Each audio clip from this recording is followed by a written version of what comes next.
is going to be mixed madhabs. Like the easiest opinion is my madhab, because that's what ends up, that's what falls to the bottom, right? The easy stuff falls to the bottom. But what the duty of a community or imams is to say, no, we have to elevate, right? You have to elevate to what's correct, not descend to what's easy. And unfortunately, a lot of times people find themselves, they have to descend to the masses because you got to talk to them, right? And then you start to assume, well, if that's how everything is, then maybe that's really what the truth is, right? And maybe that's what Allah is accepting. No, that's not how it is, right? So it's all about elevating. And we're live now, right, Omar?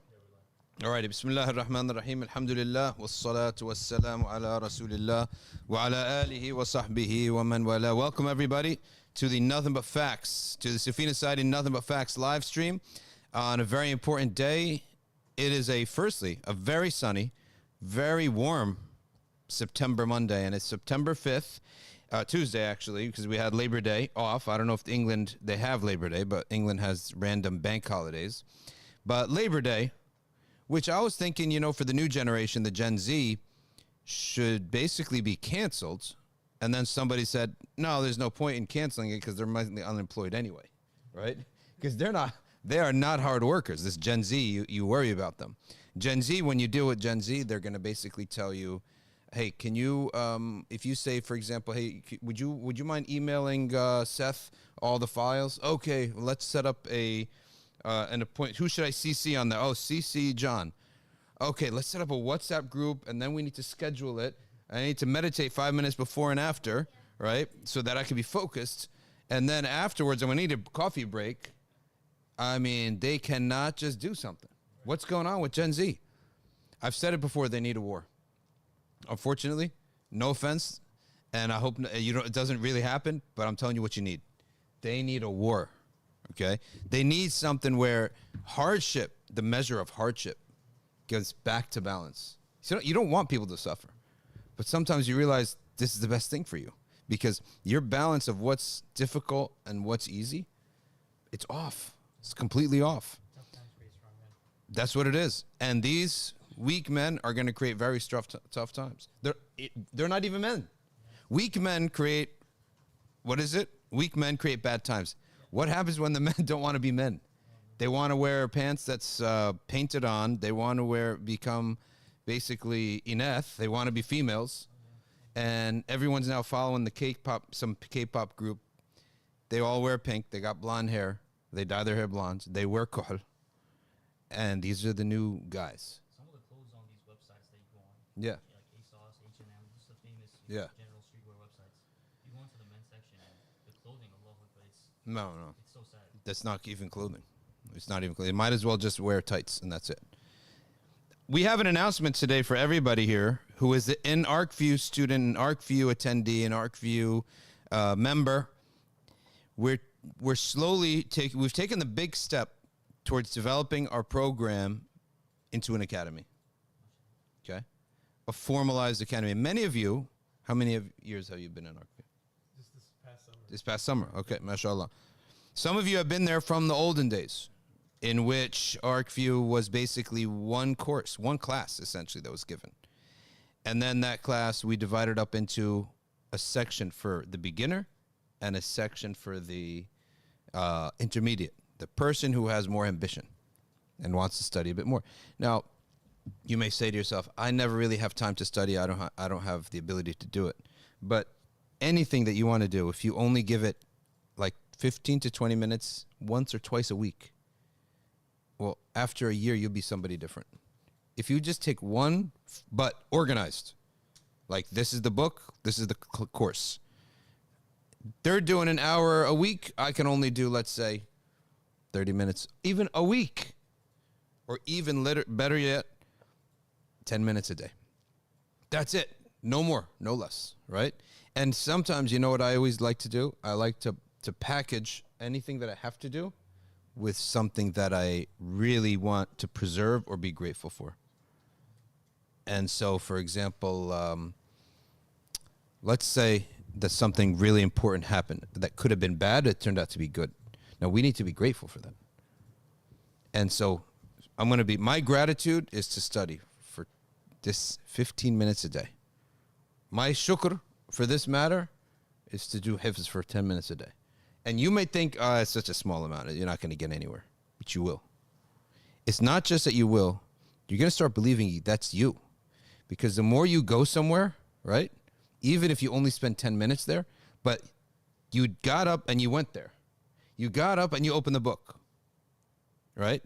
But you do that 200-300 times a year, you will hold yourself and believe you are talib ilm because you've done it so many times, right? In contrast, a person may spend a year in Syria or a year in a school, come back and never revise, never review, never do anything. They, in their head, they're talib ilm because they spent a year, but in the reality, they're not. They're off. So that's why I believe that people should realize that it's a lot easier than you imagine it to be. When you want to study, it is a lot easier than you imagine. It's simply the issue of repeatedly going back to the process and being systematic, right? So once you keep doing that, you will believe yourself to be that. Once you believe yourself, then you have to go now, right? Like, sometimes, I hate to say this, but sometimes you see an imam in a mosque and the deen has gotten so normal to him that you don't actually feel the taqwa, right? But he never does anything wrong. And he never misses fara'id. But you never feel the taqwa. Like, you don't feel it oozing out of him. But when you look at his life, he does everything right and never does anything wrong. Why? Because he believes he is imam now. He can't do those things.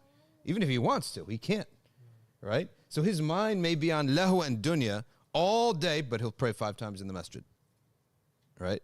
It's because he has believed it. It's like it's on its own now. It's taking care of him rather than him building it up. Now I have to give a shout out.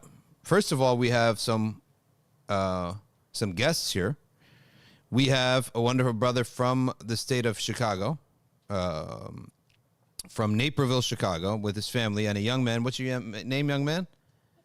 Mikhail, mashallah, beautiful name. Beautiful name. And then we have 2 brothers from Dallas. Again, Dallas is in the house. So we had quite a number of Dallas guests. And mashallah, they're these upright young shabab coming out of Dallas, right? No, I love firstly, when they come from Dallas, I know he's going to come in a thobe. So something good is happening in Dallas, right? Something good. We're coming in a thobe. Now listen to this. I have the brother who made this house, who built what you see, the doors, the stucco, all that. Hajar, Samad, and their grandparents from Canada, Bibi and Omar, they watch the podcast regularly. And the other day, Saad and Hajar, and my friend, he's the contractor, built this place, right? Built the face, the door, everything. He comes into the room, and he hears his daughter talking, and he said, "Who are you talking about?" And she goes, and she's like, "Oh, someone we watch on YouTube. There's a program we watch on YouTube all the time." And he's like, "Well, what is it called?" She said, "It's nothing but facts." He's like, "I built that building." And she's like, "Oh, Dad, come on." And he's like, "I know him," right? And she wouldn't believe him. She refused to believe him. I find himself, he says, "Sheikh, could you call me on the phone right now?" I'm like, "What's going on? How could there be an emergency?" I called him up, right, to give the qat'i evidence, right? Right? So it was qat'i thubut, right?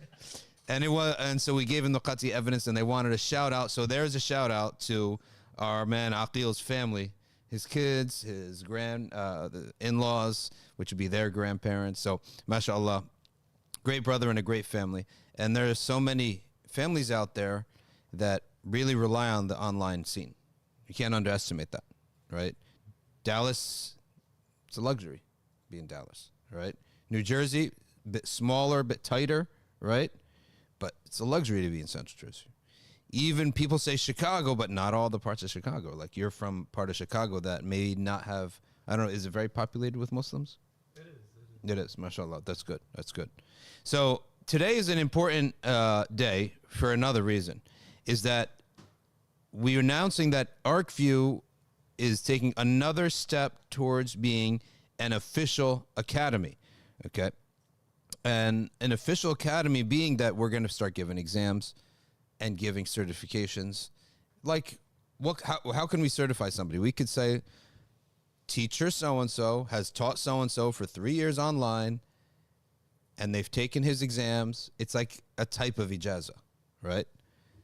It's a testimony. It's a shahada, right? It's a shahada. And a shahada, the real meaning is not a degree. The real meaning is a witness, a testimony, right?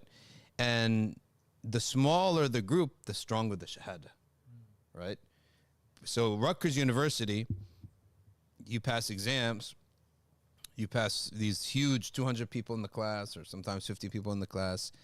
But when you have smaller groups, right, and over the years, you know the person, you're WhatsApping with the person, they message the group, we message them back. We know, not only do the teacher know who they are, the other students know who they are. And why is that important? What happens later on if you go somewhere and you become, let's say, you start teaching halakha in a masjid, and then someone comes and says, who is this person, right? You need to have many people say, oh, we know him. He's not, and someone says, oh, no, he's a fraud. He never studied. No, he did. With who? With Sheikh so-and-so. Well, I asked Sheikh so-and-so, he doesn't remember. Of course, the shuyukh don't remember everybody, but he's going to have classmates. That's the importance of classmates, right? Classmates is extremely important because as you grow older, right, they become a type of shahada for you. Because as you go, let's say you're 40, your classmates are 20. They know you for 20 years, right? No, he's the real deal. We've known him for 20 years, right? When you've known someone for 20 years, it takes a lot to ruin that. Like, you know someone for 20 years, no scandals, no, really bad things happening. Like, that's it. What do you want more from istiqamah? Istiqamah, the absence of misguidance for 20 years, that's pretty good. For us, of course, previous eras, people lived decades, centuries. They lived many, many years. 20 years is nothing. But if you look at someone, 20 years of istiqamah is a pretty decent achievement. Repeat another 20 years, mashallah. And the saddest of all is people who may leave off their suhbah and may go astray in their old age through politics, through other things. Mainly it's politics, right? Hey, Omar, check your email and stick on those Arkview. Did you get? Oh, I sent it to info at Safina. No, SafinaSide at Gmail. At Gmail. You see it there? Check it at SafinaSide at gmail.com. That one, yeah. I sent it there. So we have rebooted. Okay, we've rebooted and go up to. There's more on the first email. We've rebooted everything. Arkview now is divided into bundles. The first bundle is really the pinnacle that we're trying to get to, which is the plus. And it's a scholarship track. And we have now, for example, Matan al-Iji being taught, right? Let's see if I have it on my phone. Bismillahirrahmanirrahim. Yeah, start putting them all up. This is a great Matan, Ash'ari Aqidah, taught by Shams Tamiz out of England. Okay. Matan al-Iji, it's really called Al-Mawaqif. Has a long title, Al-Mawaqif. But it's known as Matan al-Iji. For example, that is going to be something on 200 level Aqidah course. We're teaching Jawharat al-Tawheed, which is Usama Salhiyah. That's a 300 level course on plus. We're now having Matan al-Izziyah for Maliki Fiqh. Many of you have taken the Maliki Fiqh. I've seen your name in the chats, in the Zoom meeting for years. Now your time for you to take Matan al-Izziyah. When somebody takes a course and they feel shaky, what do I do? Is it the course bad? Am I not good at studying? No. At this age, when we're all adults and we're learning for our own benefit, neither the teacher nor the student is at fault. It's time. You maybe have too many things on your mind.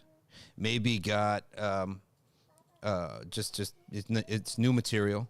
So what do? Take the course again. Oh, I'm going to know 50%. No. 50% will not be new. That's different from knowing something. There's a big difference between knowing something and it not being new. Oh, you know 50%? Okay, good. So I'll teach the first half of the class. You teach the second half. You know 50%, right? No, I don't know it like that. Okay, then you don't know it, right? Knowing it means here's the text, okay? Teach it. And then all you have to do is look at the heading of the text. That's what the shiuch do when they really know it.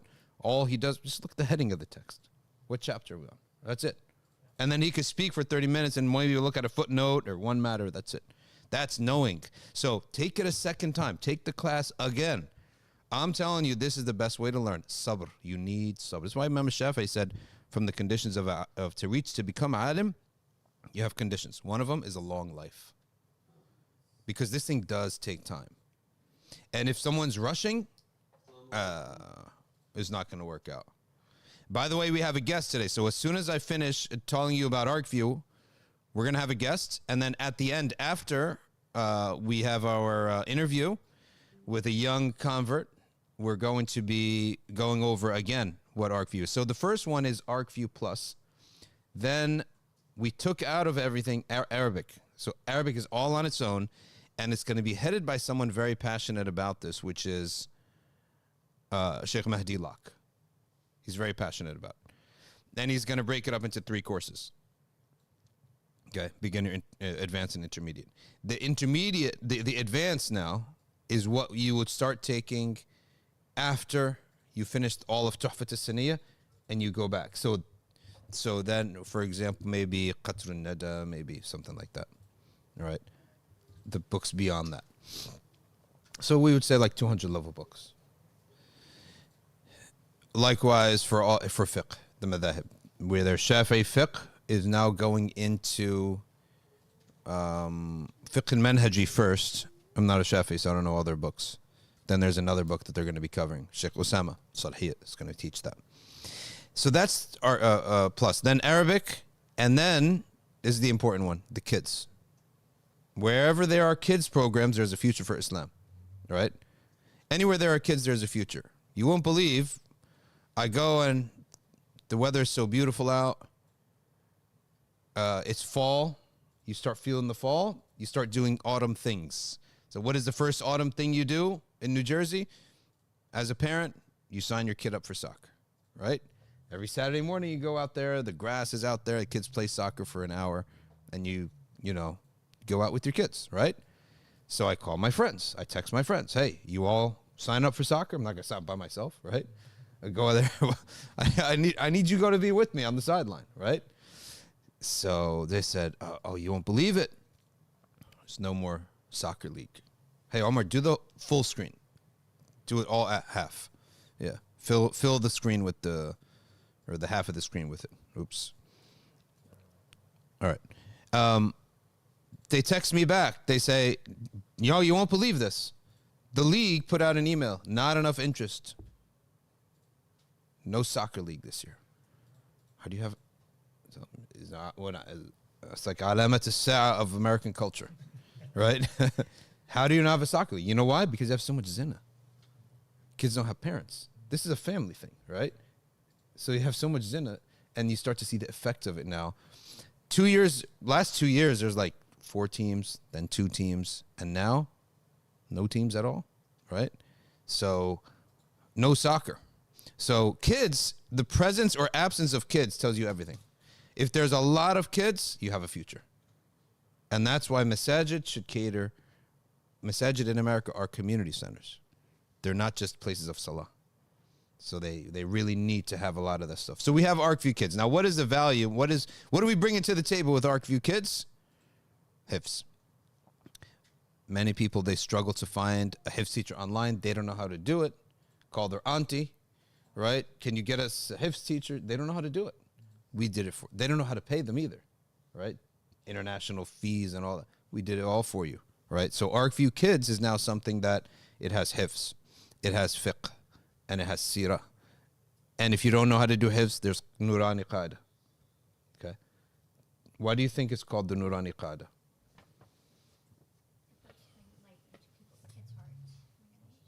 That was my first. What do you think? It's his name. It's his name. It's the sheikh's name, right?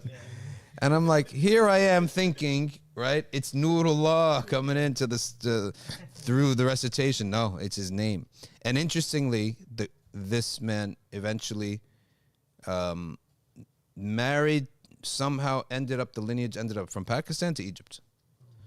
And that grandson is now in his 90s. Or sorry, 70s. And he's now taken like a retirement type of position, a slower position, but at one of the local masajid here, right? So we're going to have to go meet him when he comes, inshallah. Because his grandfather is, a legend in the ummah.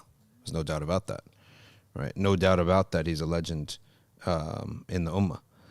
So many people think that he's from the era of like a Suyuti or from, no, he's not. Nurani Qada was written only a few decades ago, right? Maybe maximum 1 century or so. So that's the kids. And then we have the basic, which is focusing mainly on the beginners. Beginner is very important because the beginner is not just somebody that you need to educate. It's someone you need to stoke the interest. Like if someone gives, if a sheikh, I'm sitting with 2 Dar al-Ulum graduates. If a sheikh comes and he's going to be teaching a metin, you go, right? You respect that he's there and you attend the whole thing, right? He doesn't need to motivate you, like But maybe 10 years ago, when you weren't students of ilm, then he needs a little bit of motivation too. So that's where the basic course is important, because it does require a little bit of motivation and at the same time ta'aleem. And that's why it's its own track. So you can go to all these and start signing up at arkview.org. This is really important. Okay. Arkview.org. .arkview.org. And inshallah ta'ala, you can all start taking the pre-recorded classes, because how is it? There are on-demand courses and there are live courses. That's how it's divided up. Okay. So it's not just by the term. And the reason is that by the term means you got to register every term, 3 times a year. There's a small summer term, winter term, autumn term, fall term, and spring term. Well, why hassle people? So we divide it up across the whole year, and then you have either live classes or you have plenty of courses that were from the past that you could study, right? And so that's how Arkview is divvied up. And we're going to put, you see there, Arkview Kids on the screen, and inshallah ta'ala we'll go over that a couple more times throughout the live stream. But until then, we have a very, very interesting guest. You all have to go? Inshallah. You know what we need here, Omar? We need an actual hosting committee. A hosting committee. Make Shay, make sure that, we are on time with our hosts. Especially like respectable folks come. Like Tulab al-Ilm when they come. Or not Tulab al-Ilm, but Shabab, when they come, it's no problem. But when we have like family coming, we got to treat them well. Barakallahu feekum. Jazakumullahu khairan. Thank you all very much. Thanks for coming. Yeah, we need we do it right by our people. Tulab al-Ilm come in and all that. Be treated right. Barakallahu feekum. Jazakumullahu khairan. Thank you. All right, ladies and gentlemen, our guests. We have different types of guests, and one of the categories of guests that we like to bring on the program are the shabab, especially those who love the deen and who are into the deen, because that's the energy that Allah brings, the youth. It's energy. Okay, we brought in a hafiz of Quran who won the competition in Minnesota, Shadee competition, and now we bring Jan Ryczkowski. Did I say it right? Alaikum. Wa alaikum assalam wa rahmatullahi wa barakatuh. Most people tell me, they talk to me and they said, sorry if I didn't get your name right. Now it's flipped now. So is it Jan, first of all? Yeah, it's Jan, and then it's Ryczkowski. Ryczkowski. MashaAllah. Let's talk first thing about your background. Where are you streaming from right now at this moment? Right now, South Yorkshire, England. In England, okay. But are you British? Essentially, in your upbringing. I was raised by Polish parents, but I've lived in Britain all my life. Okay, so effectively, in terms of culture, you're British. Yeah, basically. And by culture. Okay, good. Because the way that you got on our radar here is that somebody said, hey, listen, check out this young man. He's got a nice video about meditation. So I looked at it. It actually put a smile on my face a couple times. You made a couple jokes that were pretty good. And it got me thinking, well, we need to talk about meditation because it is something that's out there in the world. And it's out there in the world because people find a benefit. Yes. People find a benefit does not mean that all of it's beneficial. Okay? It may not all be beneficial, right? How's it going, man? And there may be something that we will accept and will not accept, right? So anything that's out there in the world, it's because people find it useful. If people find it useful, now we'll assess it and put it in the scale of the Sharia, right? And Allah Ta'ala has the final word. We're lucky that we believe in transmission, not just experimentation. And the truth has been transmitted to us, so we have a referee. So that's going to be my first question. What exactly got you interested in meditation? And were you into this before entering Islam or after? I would say I unofficially became Muslim before I started meditating, but I wasn't fully practicing and I didn't know anything. I didn't know there was any correlations or that it was forbidden, but basically I just I found on YouTube that meditation is good for you about 2 years ago. So I started meditating almost every day and I found a lot of benefit from it. And then recently when I started to become more practicing and I started to learn more, I kind of realized that some Muslims are cool with meditation and others find it haram. So I was confused about it. So I decided to research it. And then I made my video, which doesn't really come to any conclusion because I'm still confused about whether I should or I shouldn't meditate. All right. Well, why don't we discuss this? The first thing when we have to talk about something is we got to define the word. And terminology that's made up as opposed to terminology from the Quran, for example. Terminology of the Quran is fixed. Its meaning is what it meant to the Prophet and the companions, right? And in the Arabic language. Alayhi salatu wassalam. But when we make up a term, we have a saying that says, La mushahata fil istilah. There's no need to argue about terms. Why? Because we make up the terms, right? So meditation, when we talk about it, then we need to define it. All right.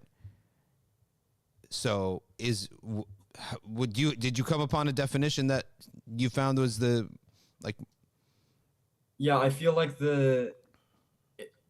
I don't know if this is like the objective truth, but in my opinion, I think that meditation just means focusing on one thing and going back to that one thing when you get distracted. Okay, so that's a decent summary, a definition. It's to set your mind on one thing. Why? It calms your mind and it allows you to focus. So now the question really, that by in itself should have nothing wrong with it in the Sharia. The question becomes, what is it that a person is focusing on and how are they focusing? Okay. Are they focusing to someone playing the guitar? Is that what triggers their focus? Well, there's going to be discussion about that because string instruments are unlawful for us as Muslims, right? In the majority, I'm not going to say it's something that has a ijma', but it is the dominant opinion on all the madhabs. It's forbidden. Yeah. Then we're going to talk about what is the focal point of our meditation. Are we meditating upon what are we meditating upon? Right? So that's one of the problems I see in the world today. What do you think about that? Like people today, they like to talk about meditating, mindfulness, thankfulness, gratitude. But to whom is the question? What do you think about that? The meditation, usually I only see people focusing on their breath or focusing on sounds around them. And then some people focus on like, what's it called? Like mantras. They repeat things to themselves, like affirmations, things like that. So that's what I see of meditation and what people meditate on. But I'm aware that the Prophet, correct me if I'm wrong, but I'm aware that the Prophet meditated on the greatness of Allah and His attributes, and that's called muraqabah, right? So that's a great way to put it. There could be a meditation that is at best halal, right? Meditation upon something that is neither forbidden or satanic, nor is it dhikrillah, not remembrance of Allah. Water. Type. Everyone calms themselves down in a different way, right? Some people take a walk. Some people want to do that. Okay. At worst, we could just say it's halal, right? That's it. Then meditation upon affirmations or statements to oneself also is a statement good or bad, right? What is the nature of the statement? Of course, meditation, it goes without saying that meditation upon a God is that we don't even need to discuss that. Of course, that's forbidden, right?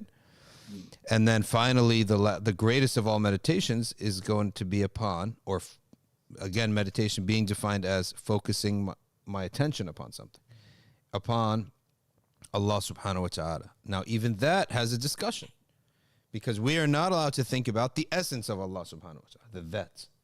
We are allowed to think about and encouraged to think about His attributes. Why? Because the that is infinite and we can never understand it. And if you try to lift an infinite weight, you're going to break your back. And breaking, like, you're going to become a kafir, right? Abu Bakr said this, right? But Sayyidina Abu Bakr radiallahu ta'ala anhu, to think about the attributes of Allah, to think about His promises of Jannah and His promises of this world, His threats of this world and the next life. So that's where meditation becomes what you can call muraqabah, or you could call dhikr al-qalb, the remembrance of the heart. And I think it's something that all human beings will naturally at some point do at some level. It's what separates us from animals, right? Yeah. So how did you, who came about, how did someone come about telling you it's haram? Pardon? You said somebody, they told you it's haram. Meditation. Yeah. In what sense is it haram? The same sense that I mentioned, said it's haram? So no one told, a person didn't tell me. I Googled it myself. Mm-hmm. And I found on YouTube that, do you know who Assim Al-Hakim is? This of course, everyone does. Yeah. So he said that meditation is haram because the Hindus and the Buddhists do it. Yeah. So that was where I found out that some people have that view. Yeah, meditation upon their gods, right? And maybe sitting in their manner, because now you're entering the discouraged field of imitating a non-believer, right? Or wearing an orange sash, or put your hands like this, then yeah, you become imitating a non-believer, right? In a religious matter. Is imitating a non-believer in a worldly matter, it would be less so of an issue, right? But imitating a non-believer on a worldly, in a religious matter, or a spiritual matter, that becomes for us heavily discouraged and could even be prohibited. But so that's why when someone answers, you got to define what the word is, right? Meditation on what and how? Okay. So the meditation, and then when you realize, oh, we have that, it's called muraqabah, then you realize, well, why do I need to say meditation? I'll say muraqabah, right? Like many people, they said there were Muslim socialists. I've heard people say Muslim feminists. So I said, okay, well, what is a Muslim socialist? He says he practices the aspects of Islam that focus on the poor. I said, okay, what else? And I said, what are you adding to Islam? I was like, no, I'm not adding anything to Islam. Okay, then why don't you just call it Islam? Why call it a Muslim socialist, right? So that's what ends up happening, and what ends up, that Muslims end up rejecting all these things. They end up rejecting the terminology. But when you bring the thing that is inherent in Islam and acceptable and recommended, right, from that external phenomenon, then you just use that term, right? Muraqabah, dhikrillah, right? And the word meditation itself may have that connotation of Hinduism and Buddhism, but in itself, I think everyone at some point has to clean out their mind and hone it in on one thing. Those things, the benefit of focusing upon Allah subhanahu wa ta'ala is infinitely greater than just focusing upon anything else of this world, right? And really to the point that we'd say, yeah, it's a waste of time. If you have Allah, then what's your business focusing on anything else? Now, let me tell you how we would meditate upon the creation. Allah subhanahu wa ta'ala says, look, in general, Allah says, look at the creation. But the ayah, you have to finish those ayats, the verses. He says, look at the creation, how Allah fashioned it. Yeah. Do you not examine the matter? How Allah created it. So it's not, I'm thinking about the sky and the solar system. I'm thinking about that is a lead to how Allah created it. So it doesn't end there, right? That's the difference between when we go out in nature and someone who doesn't believe goes out in nature. You go out in nature and you arrived at an amazing thing, but you stop there, right? We say, arrived amazing, and we know its maker. How it's created. All right. Any other questions on meditation before we move on to your portion? I think that's basically all I needed to know about meditation. You cleared up a lot of things, and I just have this question. So, sure. Do you believe that if someone were to sit in a different way, in a way that the Buddhists and the Hindus don't do it, and they were to only focus on their breath or the sound of the wind, is that not prohibited? No, that would just be permissible. Okay. Let's say it's after a long day. Some people want to unwind by doing that. Other people want to shoot buckets, right? Play basketball, right? Other people want to watch soccer.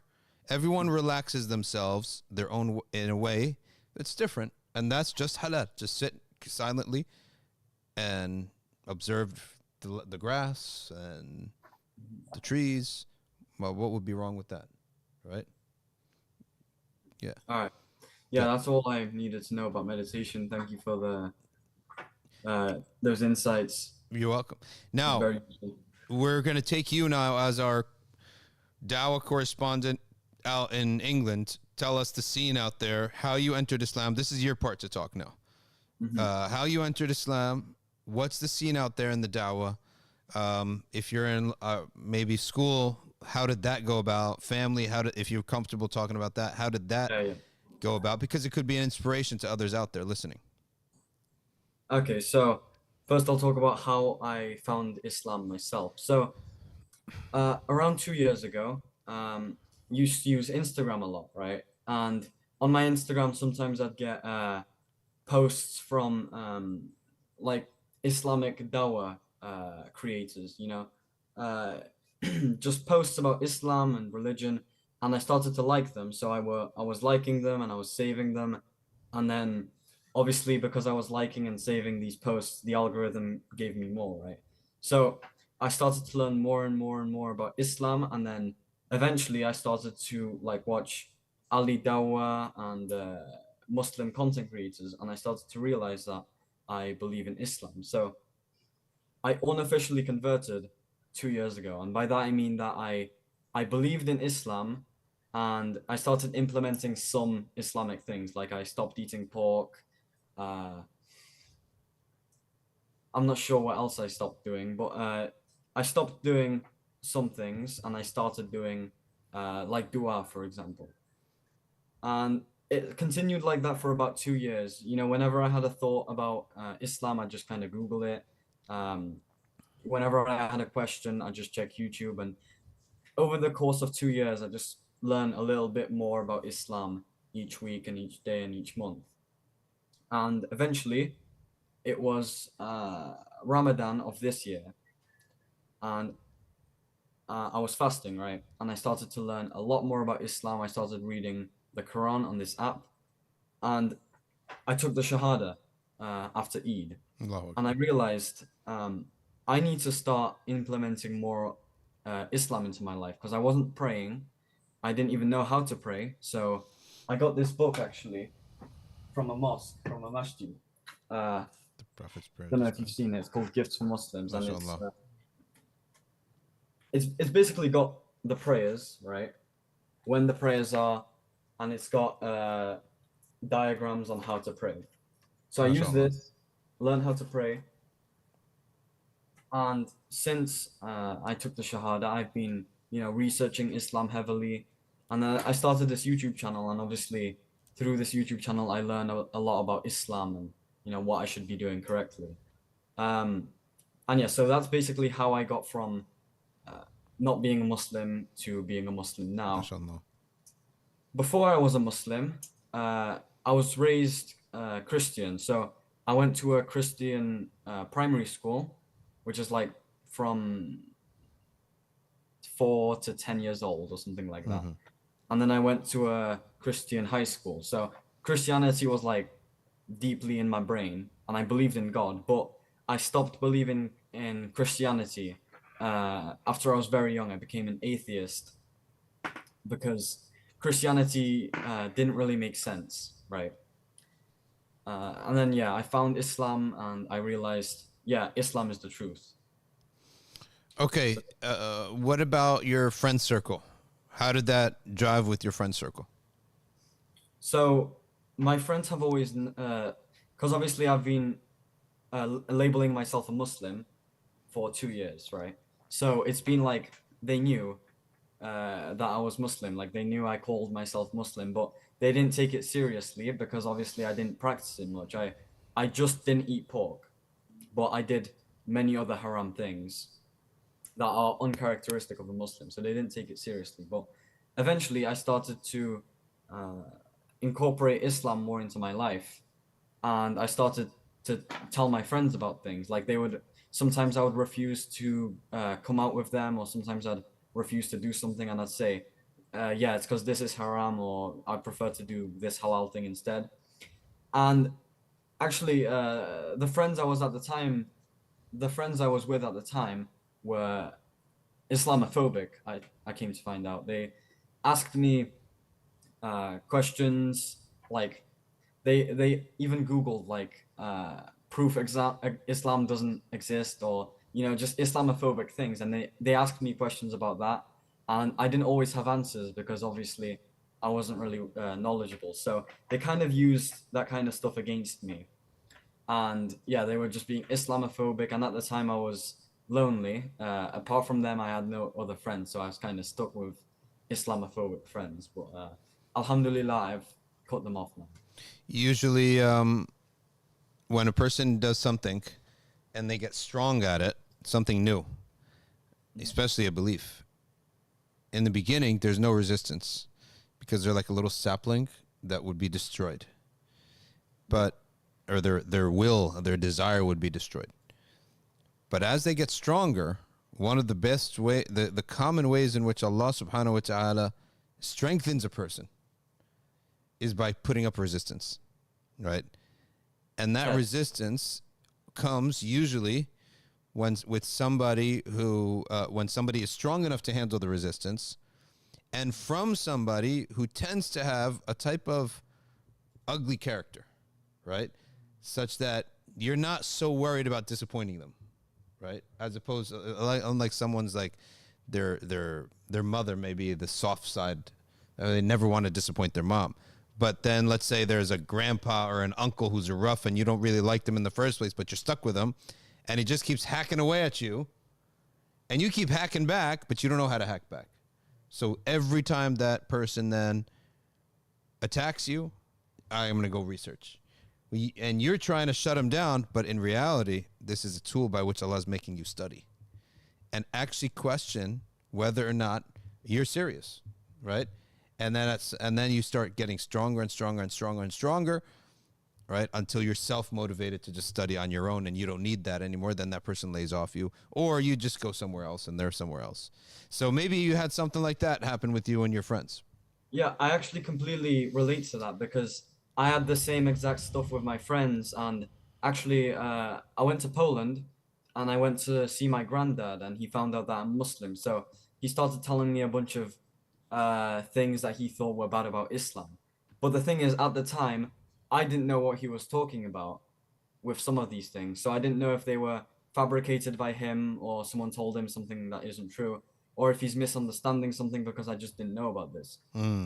So after I came back from Poland, I thought, all right, I've got to start researching more about Islam so I can actually defend this.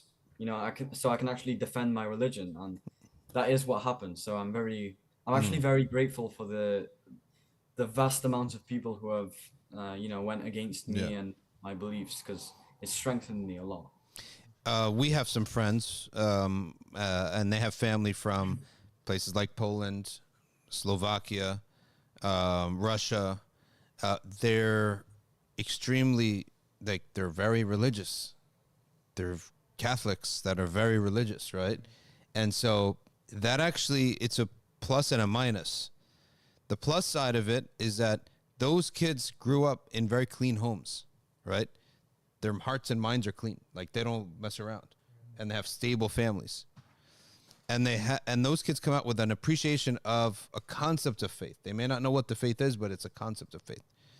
When they enter Islam, they enter in fine, because everything, it's almost like tightened what was loose, right? Give the answered question that that Christianity didn't answer. However, the bad side of it is that when your opponent is just a non-believer, it's one thing. It's easy to brush them off. But when your opponent is a believer in another faith, it's really hard, because for them, it's really hard. Now, the atheist, if you have atheist parents and you become Muslim, you've made a bad political choice. That's it.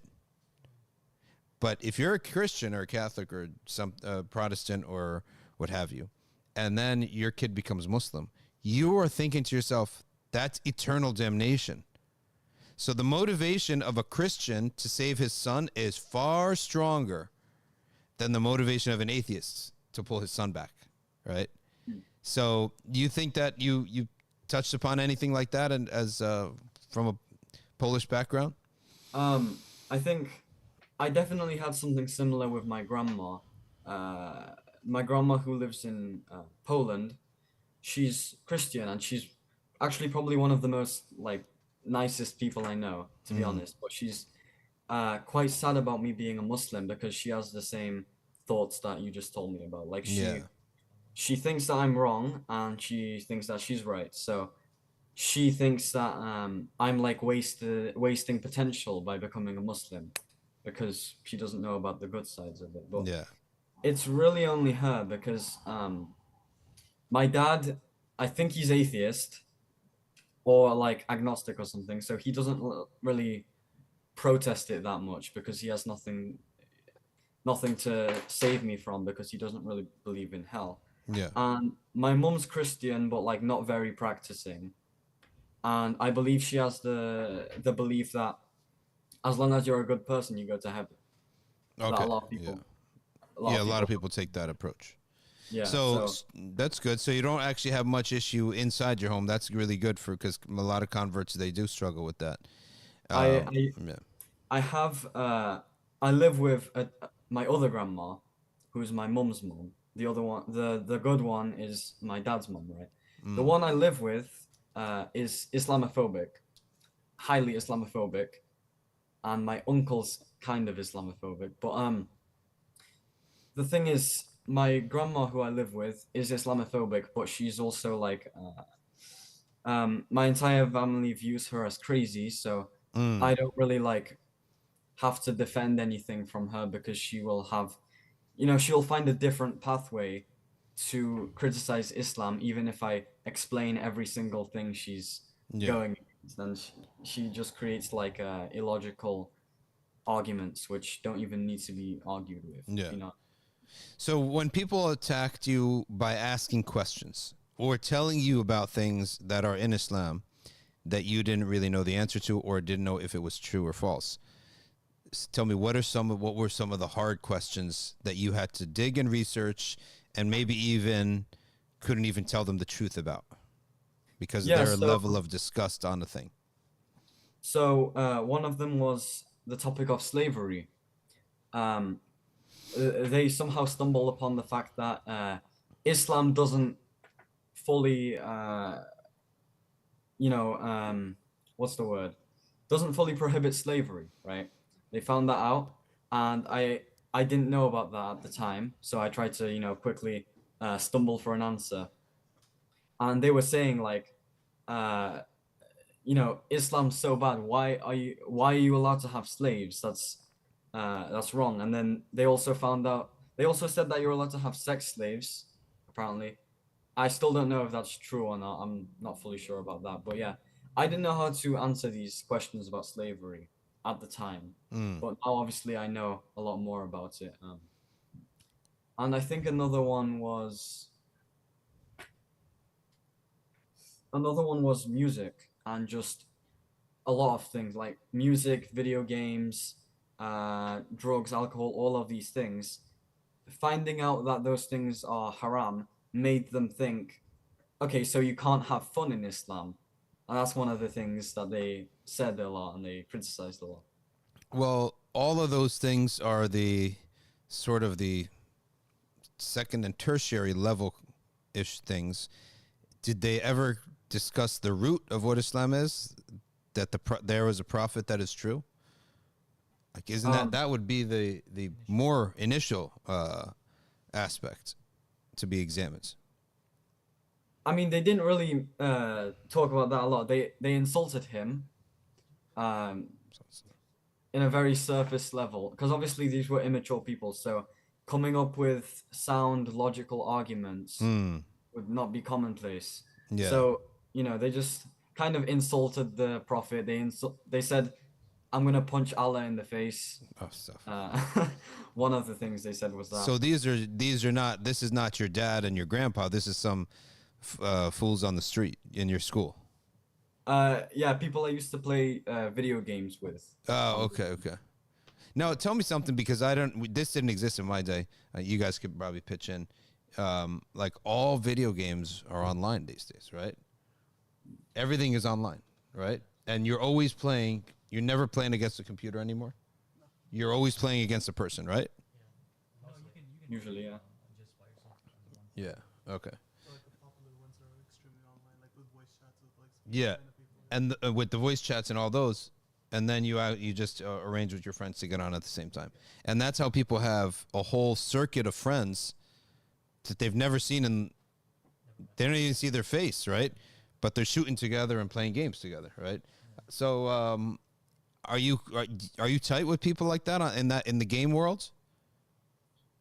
No, I only really played games with people I knew in real life, because Okay. I always knew that an online friendship doesn't last long, and Yeah. it's not as strong as a real life friendship. Yeah. So, what is the Dawah scene like? Do you find yourself now with a cohort of other people who became Muslim at the same time, that you're like a crew, or are you like all by yourself? Because the crew is really important. So yeah, unfortunately, I don't have any Muslim friends right now. I do have one. I'd say he's an acquaintance, because I like him, but we don't speak much. But he's the person who took me to the masjid for the first time. His name's Zach.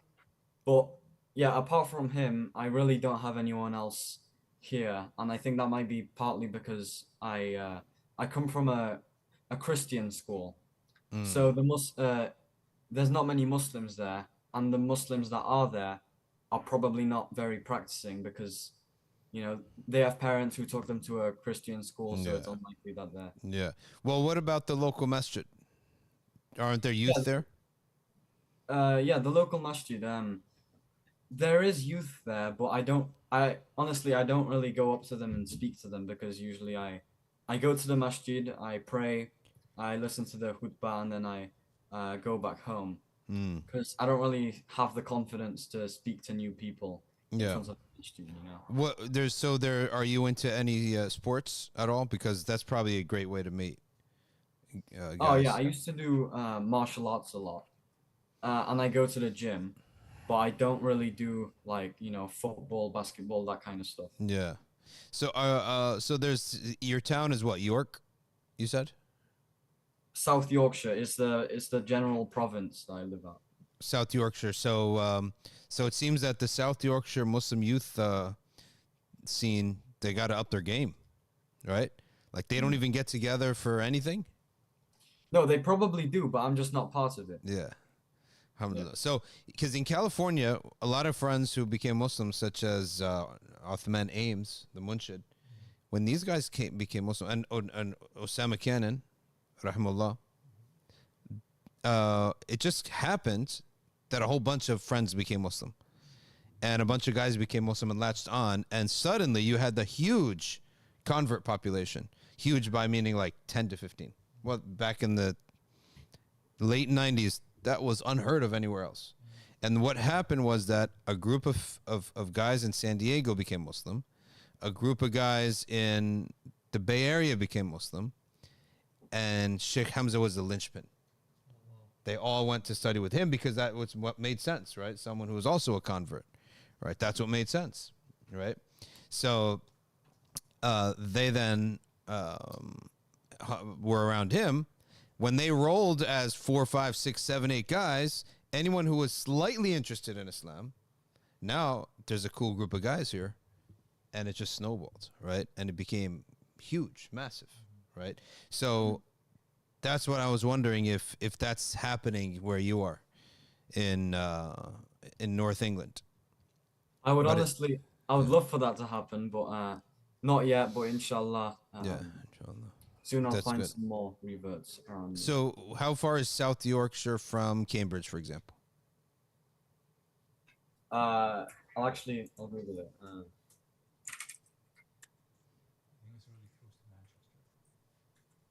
Manchester, huh?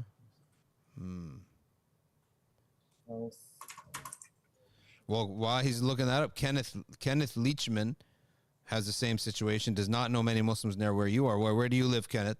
And then we have a fellow European here, Maliki Click, right? Yeah.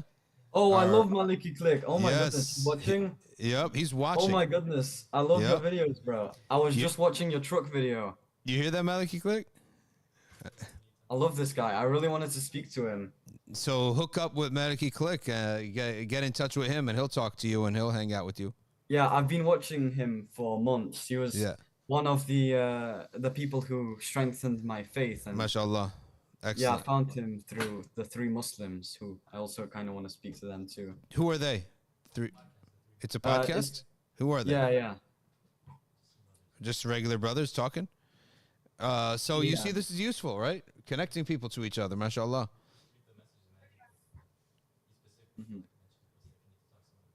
Yeah, Maliki Click said specifically, broski. Okay, you want to talk? Fellow Europeans together. I figured, maybe Cambridge is near you, and you're an intellectual guy, and you would like to see Al-Hakim Murad and hang out with them. I live about 2.5 hours away from Cambridge by car. Whoa. Yeah, that's quite far. That's quite far. And, okay, you know what else may be next to you?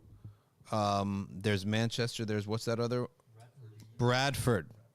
There's a center that has the most probably convert-friendly that we know of, right? What is it called? Mustafa Mount. It's Greensville Trust. But Mustafa Mount. Look up Mustafa Mount and see if they have events. Mustafa Mount would be Mustafa,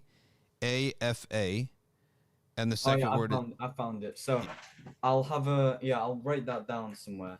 Yeah. Thank you for Oh, that. I love Mustafa Mount and the people there. Who?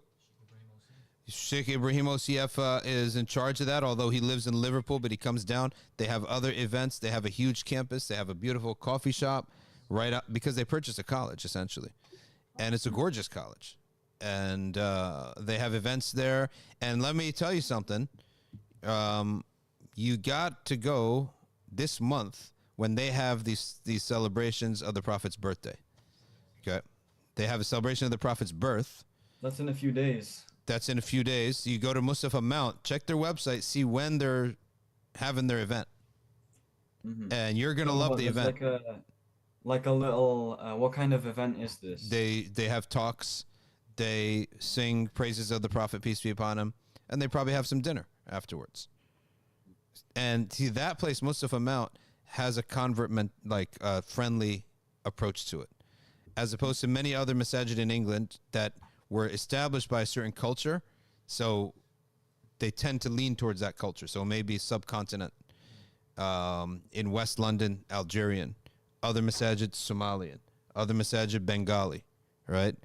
And so, but this, it's really like they're more of a open, center, but they're also founded in knowledge, and their theme that goes through them in their everything they do is the love of the Prophet, peace be upon him, because that's the greatest motivator, right? It's the greatest motivator of the companions, right? And some say, well, it's the Quran. Of course it's the Quran, but how many of the Sahaba memorize the Quran, right?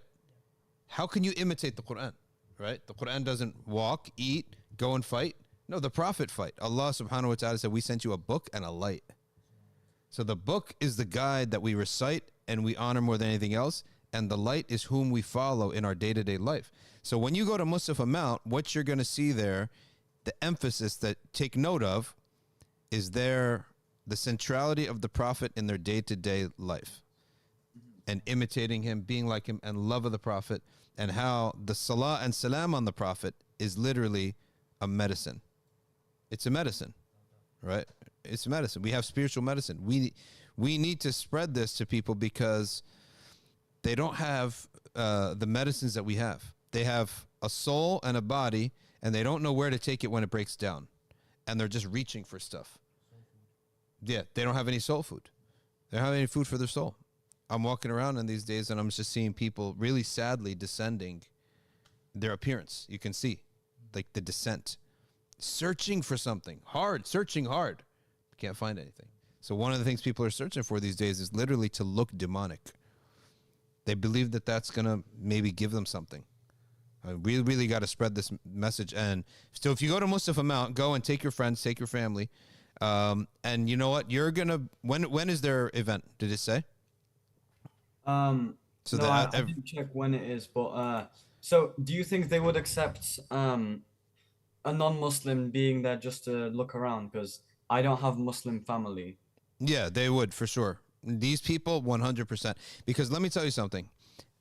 The education, the base of education from this group at Mustafa Mount is a group of people that, it's not a group of people, it's a massive heritage. It's a heritage from Yemen who pride themselves as being the ones who took Islam to all around the world.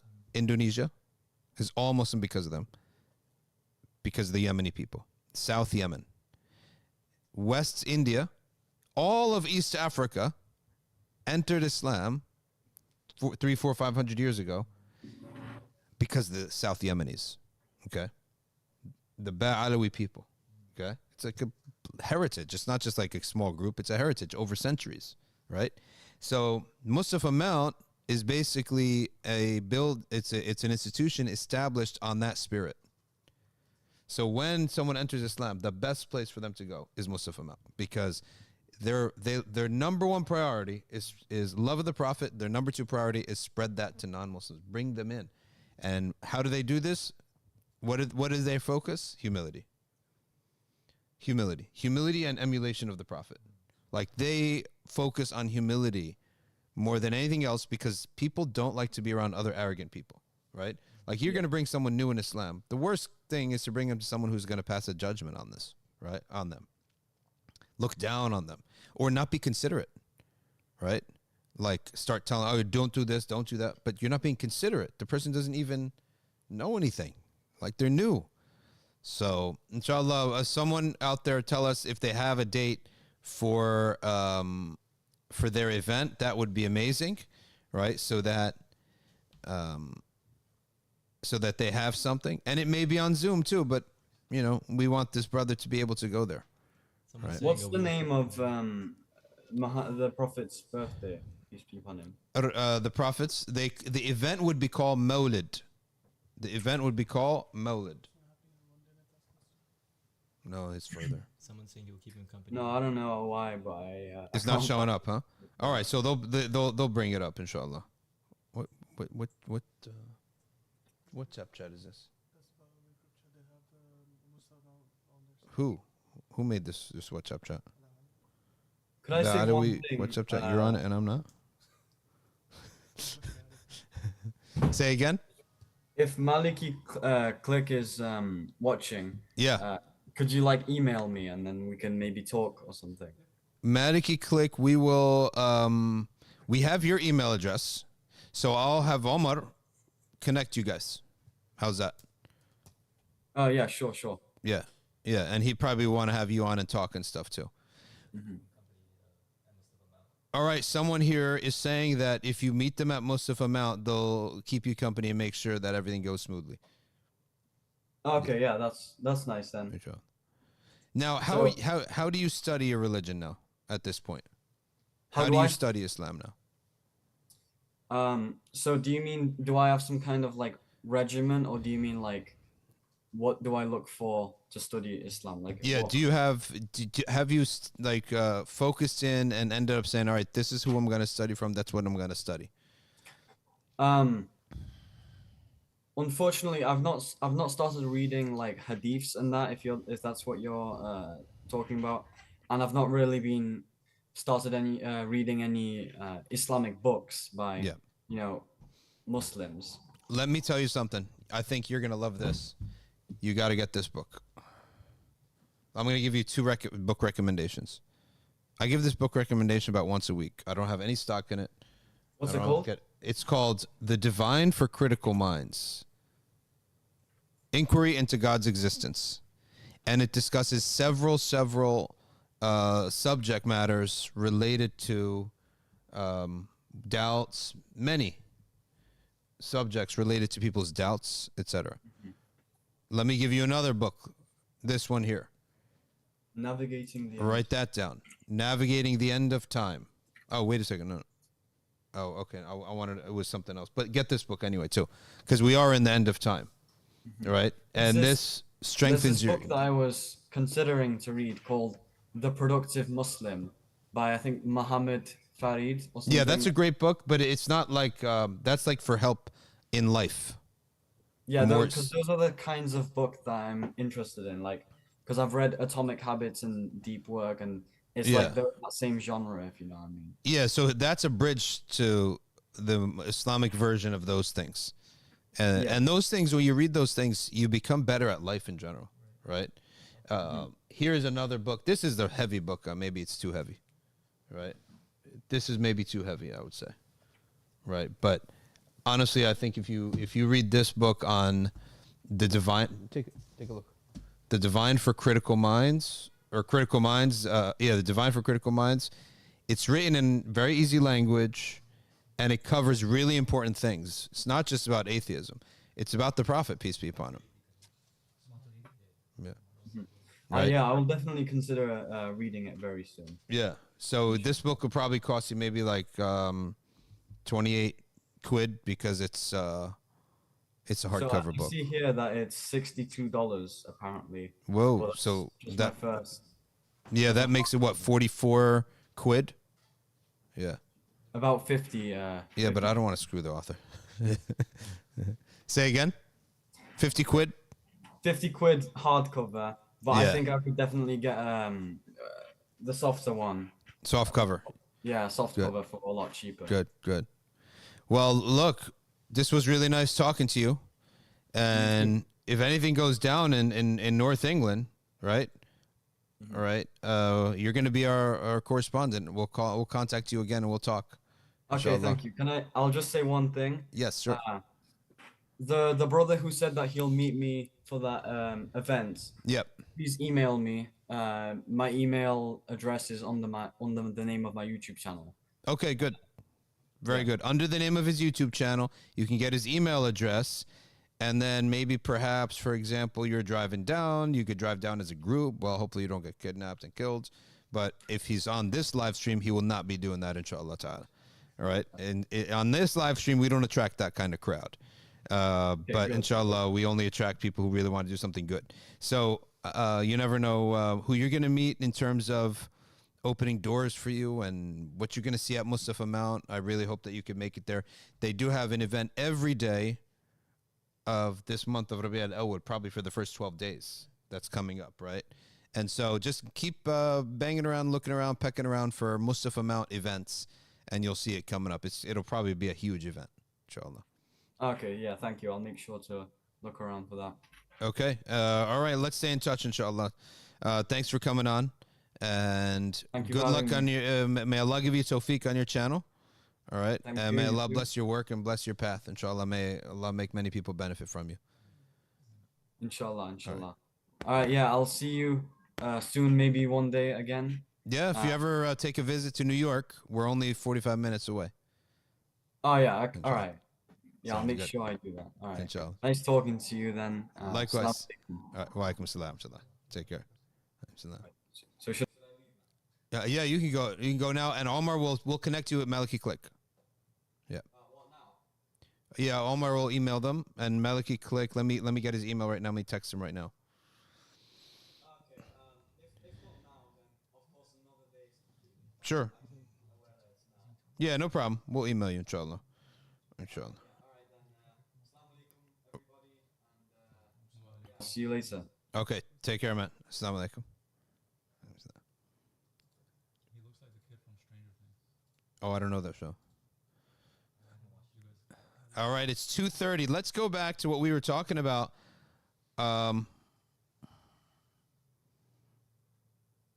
Arkview. Like, we are seriously want to make this a serious academy. We're like doubling down on it here.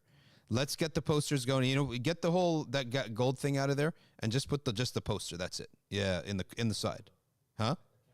No, expand it the same size that you have and just push it over. Forget that other gold thing. Yeah, just cover it. Yeah, there you go, all the way to the corner. First of all, as you're going to see here, let's take a look here. Look at the gorgeous graphic designs here. Have you seen graphic designs this good before? Personally, I haven't seen a graphic design this good before. Okay. All right. Should we give a shout out to one who made it? Or should we keep them a secret? And then we're going to do the bios of all the teachers that are coming on, because we have new teachers coming on. Okay. But let's talk about this first. Plus, Arkview Plus. Malikis. Matn al-Izziya will be taught by Muhammad Ali of Georgetown. Okay. In Maliki Fiqh on Arkview Plus. We now enter Muamalat, interactions. All right. You can sign up for all this at arkview.org. Okay. And we've divided up into 4 tracks, plus basic, Arabic, and kids. Quran is not a track by itself, but the Quran, we now have hifz of Quran for kids. Okay? We now have hifz of Quran for kids. Swipe to the next one. Okay? And here is the Arabic one, in which Sheikh Mehdi Lak has taken over our program. He is the head of the department of Arabic, right? He's the head of the department of Arabic. And he's going to give you an Arabic beginner, intermediate, and advanced classes. Okay? Mehdi Lak, arkview.org. Haven't I been saying for a long time that we're revamping the whole operation, right? And there will now be examinations, record keeping of who, like, you can take the course and not take the exam. That's up to you, right? But if you're serious and you want to study, there's an exam, we take the exam. And the people who take the exams will probably get a little bit more attention, right? Let's take a look at the next slide here. These are the 4 tracks. Again, basic, kids, plus, and Arabic. All right, the kids, plus, and Arabic are all set at $40 a month. It's essentially free, I would say that. Basic is only $10 a month, right? I mean, we should be giving you money at this rate, right? If we continue any more of this, we'll be giving you money to study. But $10 and you will come out with a very strong foundation of Aqidah. Okay? You will come out with very strong foundation of fiqh in the ibadat. Okay? And then we have other classes in tasawwuf. All the tasawwuf is in the basic. Even though some of it, like Qawad al-Tasawwuf, should probably be Arkview Plus, to be honest. We got to move that. Qawad al-Tasawwuf is not easy. And it assumes a lot of things, right? It assumes things. So Qawad al-Tasawwuf will move that. But you'll get your fundamentals of reading the books of Imam al-Haddad and some of the books of Imam al-Ghazali, etc. The kids, I think, is one of the most important ones because we're now offering hifz 4 times a week online with Hafidh Junaid. Okay? And we're now offering one of our most popular courses by Sister Hada Amr. Right? She teaches fiqh, and she likes that middle school age, like mature enough, but they're still being formed. Neither high school, neither little kids. That middle age, right? And maybe really starting to get into high school. Her class is one of the most popular classes because she cares. She puts in effort. Slideshows, presentations, right? How do we teach the classes? Most times, the sheikh, the teacher, will put a PDF on the screen. And we'll just read through it. Like usually the Arabic PDF, and we'll read through it. Okay. Sometimes there isn't an Arabic PDF, though. Sometimes they have slides in English, like with subtitles, etc. So that's the really important portion of our program. All right, next slide. Someone's asking a question is, will Arkview Plus still have access to basic like before? Yes, of course. Plus always has activate, but what we removed out of it, we pulled out the Arabic because it needs special attention. We pulled out the kids because they are a special group. That's essentially the difference, right? And if you're in the old Arkview Plus or Basic, you need, real quick, do it now before you think, unsubscribe from the old one and then resubscribe to the new one. Because it's different. The software companies that we're dependent upon them, whether we like it or not, right? They did something good, but they didn't finish the job. Okay? What was a good thing they did is that in the past, in order to put a series of classes together, you had to create a course and latch on other courses to it. Right? Now they said, okay, no, now you can make a bundle and you could tack on all the courses to that, and it's easier to deal with. So fine, we did that. Now, what is the next logical question? What is the feature that migrates all the students from the first bundle to the new bundle? Oh, sorry, we didn't develop that yet. Why do you have to drive us crazy, right? Now, I have to bother all my students and all the members of Arkview to unsubscribe and then resubscribe, right? And I have to apologize to the students, right? Because they're the ones who, they made an upgrade, but there's no way to, so you get a new cell phone. Can I move my contacts over? No, you got to type them out from scratch. Is that called talk? Right? That's what we say in Egypt. Okay. Is 16 consider a kid? 16, you're in the cusp. It depends on your past experience and maturity level. So you may want to go to basic and you may want to go to kids. So you could try out, but if you want hifz of Quran, you go to the kids program. Yeah. Okay. So the kids program I really like because you have to invest in the future. Okay.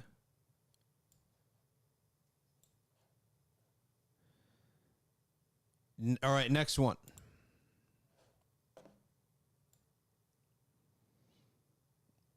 Plus, we discussed that. What's next? Next one, Quran, we discussed that. What about the teachers? Can we put some of their picks up? Or you still have to download them?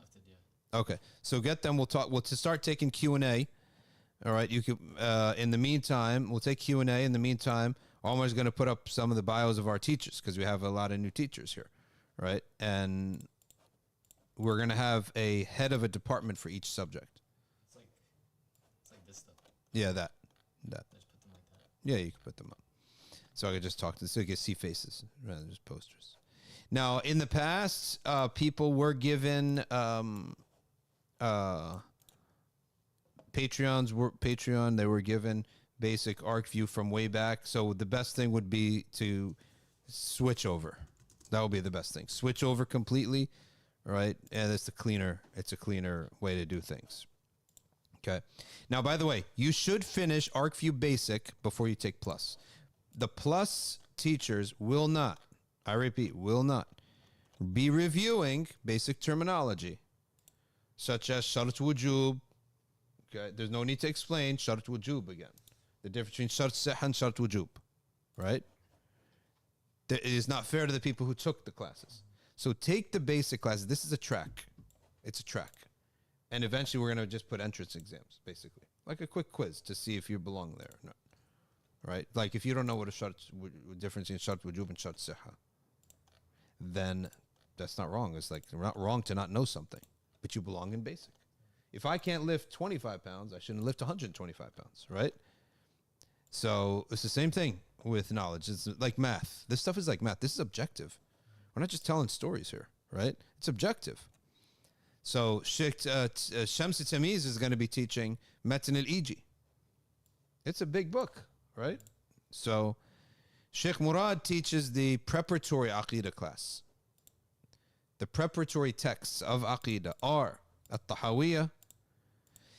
He teaches then Al-Fiqh al-Akbar by Abu Hanifa. And does he teach a third book? That's it.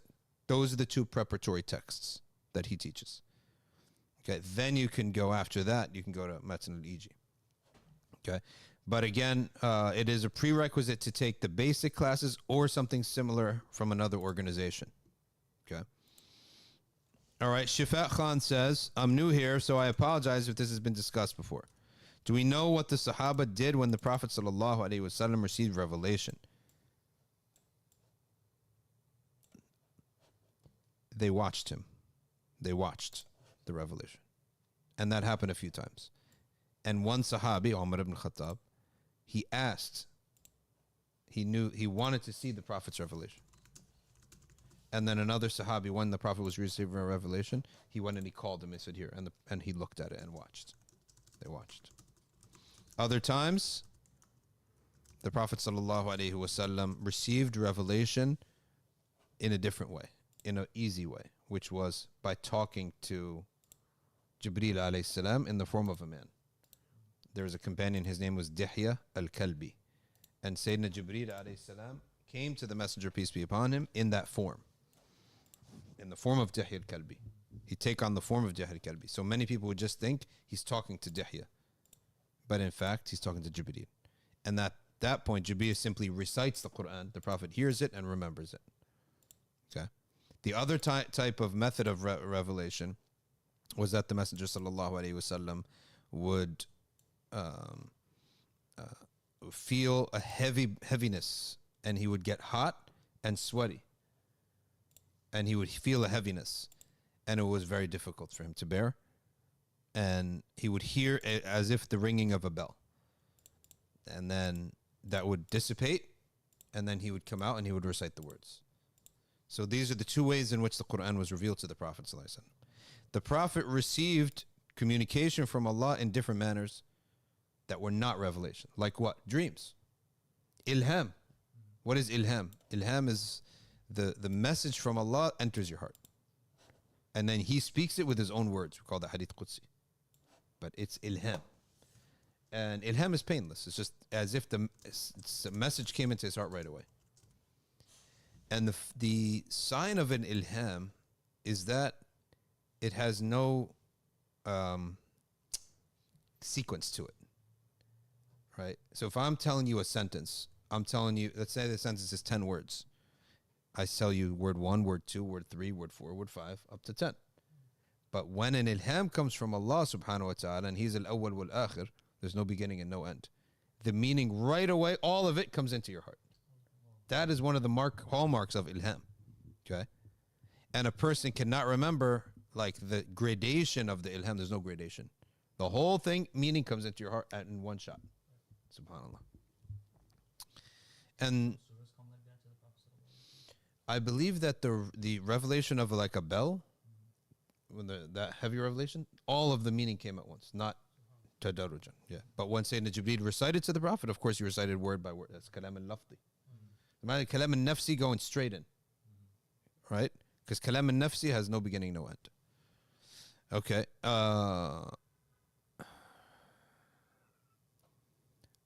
Someone is saying about subscribing and wait to the end of the month, right? So if you're already on your first, cycle, you can wait to the end of the month, no problem. All right, let's start looking at our teachers. Go ahead. This is Hafiz Junaid. He's our Quran teacher. That is your teacher for the kids. Even if maybe an adult wants to show up, I guess not gonna stop them. But that's Hafiz Junaid. Okay, he will be teaching the kids, and his assistant will be teaching Nurani Qada for anyone who wants it. Okay, or Nurani Qada is learning the letters, how the letters connect. It's an amazing book. Next. This is Sheikh Osama Salhiya. This is the teacher for Shafi'i Fiqh and Jawharat al-Tawheed. And he also teaches as a on-demand course that's there, the Fiqh of Inheritance with immense slides. We did all that in COVID. That's how we spent our COVID. Slides, and he did all the inheritance on that using a text. Its name skipped my mind, but it was written by one of the Habaib of Yemen, Sheikh al-Habaib from Yemen. Okay, so that's Sheikh Osama, and he's only an hour away from us too. He's at ICPC in Clifton. Okay, next. And this is Sheikh Nuh Saunders. I'm really looking something special here in the picture. I gotta, I'm gonna have to talk to him about this, right? So, like looking angelic in the picture, he has been diligently teaching our students tajweed and really graduating some students. Really, he works so hard teaching them tajweed every week now for almost 2-3 years. And then he now teaches. All right, go back for a second, real quick. He also is now going to be teaching tafsir by reading Usul al-Tafsir and by reading Ibn al-Jawzi's tafsir, select surahs, Kahf, Yasin, Juz Amma, so on. Ibn al-Jawzi's tafsir. And that is a Arkview Plus class because he's going to be using the Arabic tafsir and reading from it. Our methodology for teaching hadith and tafsir and Arabic all in one, in a sense, is to put the Arabic PDF up and go through it word by word with the students and explain what's happening here. For me, it was one of my favorite things to do. If I was, when I'm not busy anymore with the situations that I have, I'm going to go back to doing that. I mean, I could do that for hours, reading from one book to another to another. Plus, I want to see what books you got here, first of all. All right, next. All right, this is Muzammil Ahmed from England, and he is our Hanbali fiqh teacher. Hanbali fiqh, folks. We teach. Oh, by the way, I forgot to announce to you guys. Hanbali Aqidah is up with Sheikh Yusuf bin Sadiq. I didn't send you the picture for that. Oh, mashallah. Oh, that kind of Darul Ulum. Okay, good. Look, they're from Darul Ulum. I don't know which Darul Ulum, but these are the books they gave me, right? All right. So I didn't realize that in Dallas you have one. Plano, Texas, yeah. No way. Yeah. It's linked to Dawah Islami. No, it's not linked to Dawah. Not Dawah Islami. Yeah, we do converse with Dawah Islami. Oh, mashallah. Dawah Islami had a graduation in Houston last That's week. in Houston. I saw it. Big pictures. Mashallah. Allahu We Akbar. attended that graduation last week. It was amazing. Oh, mashallah. Subhanallah. Excellent. Excellent. These are our ahbab and our friends. Muzammil Ahmed teaches Hanbali fiqh, Matan al-Khuqir. We don't have the picture for it, but let me read to you.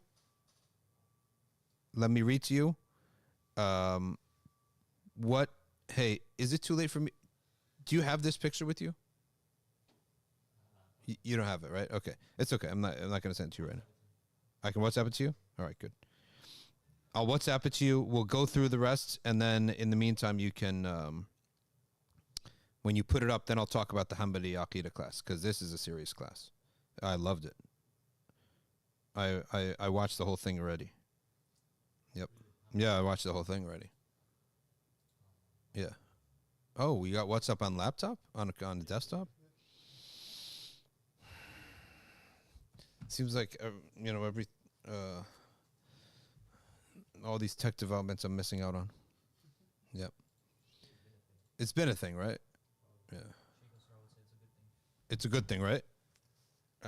Because, you could just check it without being on his phone, right? Yeah. Sheikh Asrar does not have a cell phone at all. A flip phone only. He doesn't have a smartphone. Okay. Is the kids' hifz personalized? Yes. You enter the Zoom session, and the sheikh will take you. You'll recite. He'll work with you for a little bit. He'll send you back. Right? You want to do hifz and come tomorrow? Ahlan wa sahlan. You want to do hifz and come back same day? Recite again? Maybe you didn't recite well? You can do that too. Right? Within the session. And he has 2 sessions too, by the way. There's 2 sessions. There's a morning session and an afternoon session. So when we said 4 days a week, but 3 of those days he's meeting twice a day. So it suits everybody. Okay? So that it benefits everybody. Okay. Is Metin al-Iji al-Mawaqif, says Najib Johnson? Yes, it is. It is al-Mawaqif. Because he only has that one core work in Aqidah. And it's al-Mawaqif.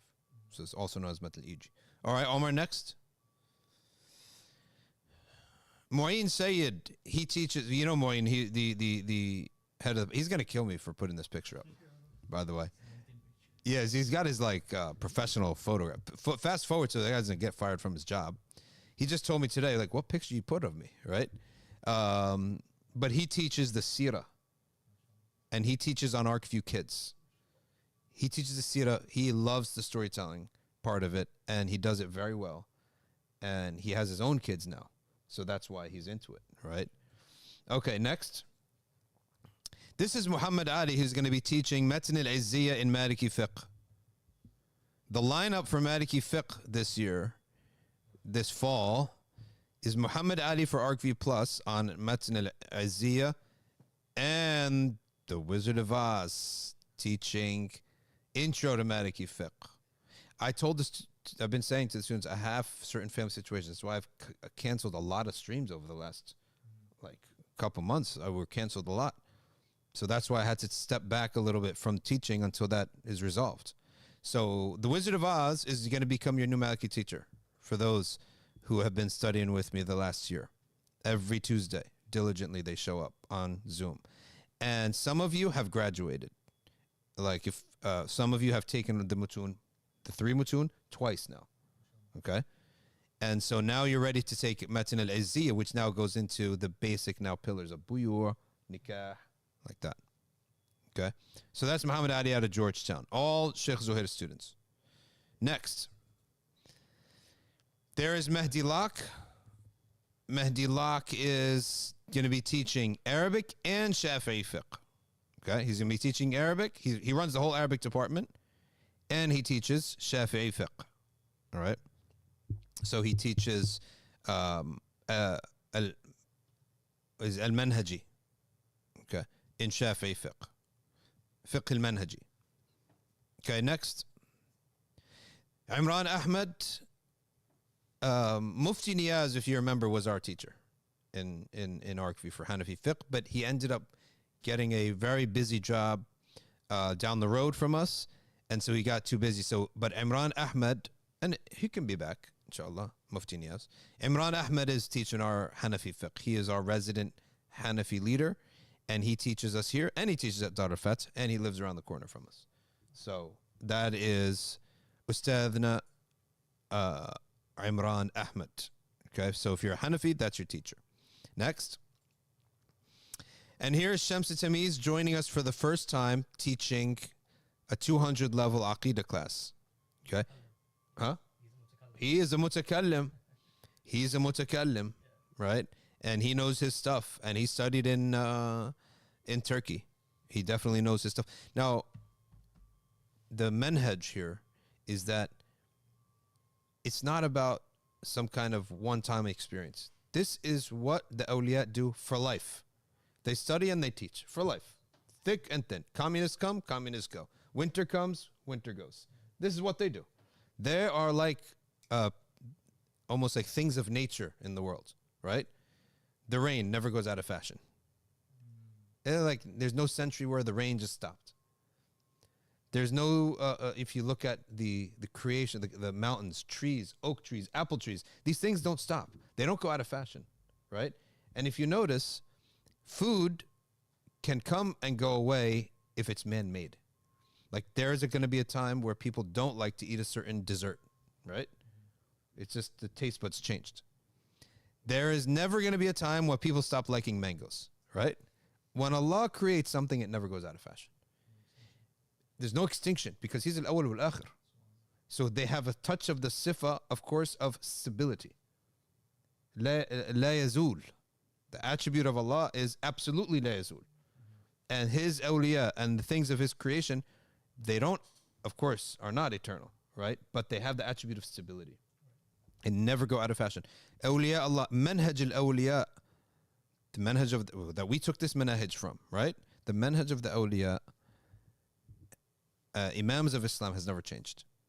In 200 years, if there's still life on earth, it will be the same. They're going to study the Arabic language, they study the Quran, they study hadith, study aqidah, study fiqh, and then study nawazil after that. Nawazil is the new matters. Okay? It will never change. That's the beauty of it. So you never feel that you're in a race. You're in a race. There's no end to this. So relax. Our philosophy is that you sign up because khairul birri ajiluhu. Sign up to any class that you find the benefit in. All right? Whatever it is. Okay?